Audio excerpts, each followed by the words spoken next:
जी sir. कर दी शुरू जी जी। आज वाइन ट्रेड एसोसिएशन ने दोबारा आपको रिक्वेस्ट की है कि एक हम प्रेस कॉन्फ्रेंस के माध्यम से एक बार फिर हम आपके सामने हैं। आए दिन आज आप सुन रहे हैं कि काफ़ी सारी ये जो महामारी है ये बहुत सारी फैल चुकी है और आए दिन रोज़ सुनने को आता है कि आज 40 लोग, 60 लोग, 50 लोग, 70 लोग जो हैं हमारी यूटी में अपनी जान गंवा रहे हैं। तो सबसे पहले कि हम अपने हृदय की गहराइयों से उन लोगों के प्रति और उन लोगों के परिवार के प्रति संवेदना प्रकट करते हैं। और दूसरा, इस महामारी के दौर में जहां आज हमारा प्रशासन जो है अपने तौर पे काफ़ी सारा सतर्क है, तो फिर भी कहीं ना कहीं कोई ना कोई चूक जो है वो रह रही है, जिससे कि ये काफ़ी सारी जाने जा रही है। दूसरा ये है कि आज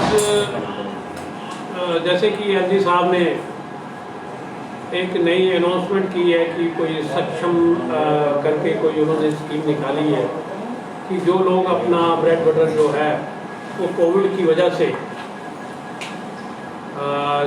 उनका छिन चुका है, तो उनके लिए कोई उन्होंने स्कीम जो है निकाली है, जो मैंने अभी जस्ट किसी सोशल मीडिया पे या किसी प्रिंट मीडिया में मैंने पढ़ा। तो एक चीज़ हम बड़े खुलेआम तरीके से ये कहना चाहते हैं एलजी साहब को और उनकी एडमिनिस्ट्रेशन को कि कोविड की वजह से जिनका ब्रेड बटर गया है, ये आप उनके बारे में सोचते हैं, बहुत बढ़िया बात है, ये काबिल तारीफ है। लेकिन जिन लोगों की रोटी रोजी गवर्नमेंट की वजह से गई, गवर्नमेंट की गलत नीतियों की वजह से गई, उनके बारे में आपने क्या सोचा? क्योंकि पिछले दिनों हमने इनको कहा था कि हमारे जो लाइसेंस सिस्टम है इसको रिस्टोर कीजिए, क्योंकि हमारे पास समय नहीं था अपना बिजनेस को वाइंड अप करने में, और उसकी वजह से हमारे फाइनेंशियल और लॉसेस जो हैं वो बहुत सारे हो रहे हैं। बैंक जो हैं लोगों के पीछे पड़े हैं, तो लिहाजा उनके बारे में सोचना चाहिए। जो हमारी 208 फैमिलीज हैं, यानी कि 208 लाइसेंसी हैं जिनके साथ कनेक्टेड जो डायरेक्टली इनडायरेक्टली लोग हैं, वो करीबन 10,000 से अबव हो रहे हैं, 20 के करीब जा रहे हैं। तो हर आदमी परेशान है।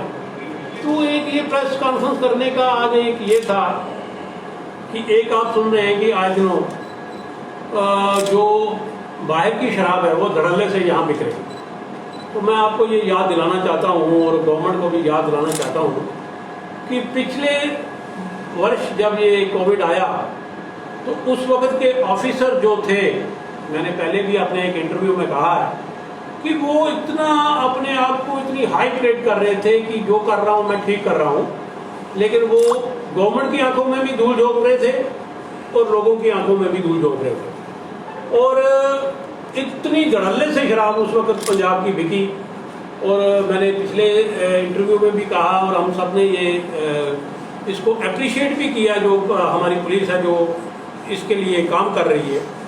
तो मैं पिछले दिनों बाहर गया हुआ था, तो रास्ते में मैंने देखे कि कई 100 नाके जो हैं वो लगे हुए हैं। लोग एक एक जगह पे गाड़ी खड़ी करके चेक हो रही है, क्योंकि वो चेक करना चाहते हैं कि कहीं बाहर की शराब ना आए। लेकिन उसके बावजूद पकड़ी बहुत सी गई, और उस जितनी पकड़ी गई उससे कई गुना ज़्यादा जो है वो हमारी यूटी में दाखिल हुई और आज भी हो रही है। और ये हमें कहने में कोई हिच नहीं है कि ये जो पॉलिसी आई है ये आने वाले दिनों में और बहुत सारी ये चीज़ें होने वाली हैं। और इस कदर आप देख रहे हैं कि गुंडागर्दी जो है कितनी फैल रही है।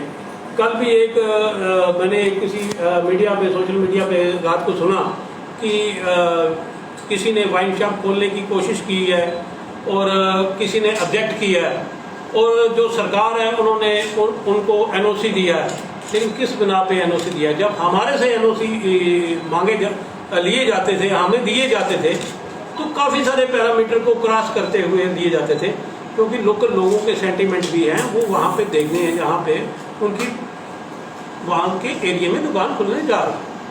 तो लिहाजा मैं ज़्यादा कुछ ना कहूँ।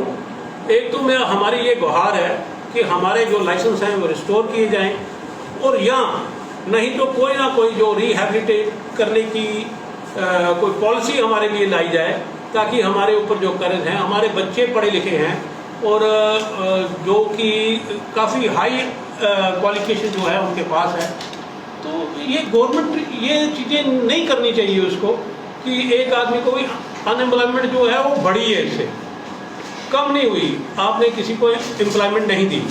तो लिहाजा ये हमारी रिक्वेस्ट है। आगे आपको दिग्विजय जी पूरे विस्तार से बताएंगे कि क्या है ये जो सारा सिस्टम। देखिए, हमने शुरू से ही कहा था, जब सरकार ने 2021-2022 की एक्साइज पॉलिसी जब भी, तो हमने उसी वक्त कहा था कि ये पॉलिसी में बहुत लकूना है, ये पॉलिसी कामयाब होने के चांसेस बहुत कम हैं। और ये भी कहा था हमने कि इस पॉलिसी के तहत, ऑक्शन पॉलिसी के तहत, बाहर के जो यूपी, पंजाब या दिल्ली की जो लिकर माफिया है, उसको कहीं ना कहीं जम्मू में एंटर करने का एक आप रास्ता खोल रहे हैं, एक विंडो दे रहे हैं। लेकिन सरकार ने उस वक्त हमारी बात पे ध्यान नहीं दिया, लेकिन आज वो हमारी बात बिल्कुल सच साबित हो रही है। आप देख रहे हैं कि ये जो ऑक्शन हुई उसमें 130-35 के करीब लाइसेंस हैं जो यूपी और पंजाब के लोगों ने लिए हैं थ्रू प्रॉक्सी। जम्मू के लोगों को डोमिसाइल इस्तेमाल करके उनके नाम पे उन्होंने लाइसेंस लिए हैं, और उनकी इस ट्रेड में आने की वजह से आप देख रहे हैं कि रोज़ कहीं ना कहीं पंजाब की और हरियाणा की शराब पकड़ी जा रही है। और मैं ये दावे से आपसे कह सकता हूँ, हमारे जो सोर्सेज हैं उनसे पता चल रहा है कि ये जो शराब बताई जा रही है कि पकड़ी जा रही है, इससे कई गुना ज़्यादा शराब जो जम्मू कश्मीर में पंजाब से और यूपी से एंटर कर गई हुई है और बिक रही है, और औने पौने दामों में बिक रही है। पिछले कोविड के समय में भी और आज भी देखिए, जम्मू कश्मीर में बनी हुई कोई भी शराब अभी तक पकड़ी नहीं जा रही है। जो शराब पकड़ी जा रही है वो पंजाब हरियाणा से आ रही है। उसका कारण यही है, ये जो पंजाब और यूपी के जो लीकर माफिया है, उनको जो अपने ऑप्शन पॉलिसी की वजह से एक विंडो दी है जम्मू कश्मीर में एंटर करने की, तो ये उसका नतीजा है। आने वाले दिनों में हमें ये भी डर है कि ऐसा ना हो जैसे पंजाब, यूपी या बिहार में जो लीगर ट्रेजिडी होती है वो यहाँ भी कहीं ना हो जाए। इसलिए हम सरकार को ये बार बार कहते आए हैं और आज भी कह रहे हैं कि इस बात के ऊपर ध्यान दिया जाए। दूसरी बात, आज हमने इसलिए भी ये प्रेस कॉन्फ्रेंस रखी है कि हमें पता चला है कि एक्साइज डिपार्टमेंट जो फॉर्मेलिटीज एक्साइज एक्ट और एक्साइज रूल 30 के तहत जो बहुत ज़रूरी है, जो हाई कोर्ट का जो ऑर्डर आया था, जो डिसीजन आया था 28 दिसंबर को, उसके अंदर भी हाई कोर्ट ने कहा था कि जो नए लाइसेंस इशू किए जाएंगे वो पूरी उनकी जो एक्साइज एक्ट रूल्स के तहत जो फॉर्मेलिटीज़ हैं, एनओसी हैं, वो पूरे किए जाएं। लेकिन हमें ये पता चल रहा है कि बिना फॉर्मेलिटी पूरी कंप्लीट किए हुए डिपार्टमेंट जो लाइसेंस इशू कर रही है, ये टेम्पररी 2 महीने के लिए यह लाइसेंस इशू कर रही है। ये एक रास्ता बाईपास ढूंढ रहे हैं उन लाइसेंसों को ऑपरेट होने के लिए जम्मू कश्मीर में, जिन्होंने फॉर्मेलिटीज़ अभी तक कंप्लीट नहीं की हुई है, जिसमें म्यूनसिपल कॉरपोरेशन जो कंसर्न टाउन एरिया कमेटी हैं, म्यूनसिपलिटीज़ हैं, उनसे NOC लेने होते हैं, डिस्ट्रिक्ट मजिस्ट्रेट से NOC लेने होते हैं, SSP से लेने होते हैं। और यहाँ ये दुकान वाइन शॉप खुलने वाली होती है, उसके आगे पीछे जो भी लोग होते हैं उनसे NOC लेने होते हैं। हम देख रहे हैं कि हर दिन हर जगह पे कोई ना कोई लोग बाहर आके ऑब्जेक्शन कर रहे हैं, लेकिन सरकार वहाँ लाइसेंस इशू कर रही है। हम ये हमने एक्साइज डिपार्टमेंट को एक नोटिस भी भेजा है, लीगल नोटिस। उसमें कहा है हमने कि आप जो भी लाइसेंस इशू कर रहे हैं, जो एक्साइज एक्ट के रूल 30 है उसके मुताबिक सारी फॉर्मेलिटीज जो पूरी करता है उसी को लाइसेंस दिया जाए, जो फॉर्मेलिटी पूरी नहीं करता उसको लाइसेंस ना दिया जाए। और ये जो इन रूल को बाईपास करके जो 2-2 महीने के टेम्परेरी लाइसेंस इशू कर रही है सरकार, हमें ये भी कहना चाहते हैं सरकार से कि ऐसा ना किया जाए, क्योंकि उनको कि आप ये एक रास्ता दे रहे हैं कि अगर फॉर्मेलिटी नहीं कंप्लीट होती है तो वो अपने लाइसेंस जम्मू कश्मीर में चला सकते हैं। इसलिए हमने आपको यहाँ बुलाया, आपके माध्यम से सरकार को कहना चाहते हैं। इसमें एक चीज़ मैं थोड़ा ऐड करूँगा, जैसा कि डिप्टी साहब ने कहा कि अभी देखिए रिसेंटली मैंने पिछले दिनों सोशल मीडिया पर भी देखा है कि माइनिंग का जो इशू उठा है।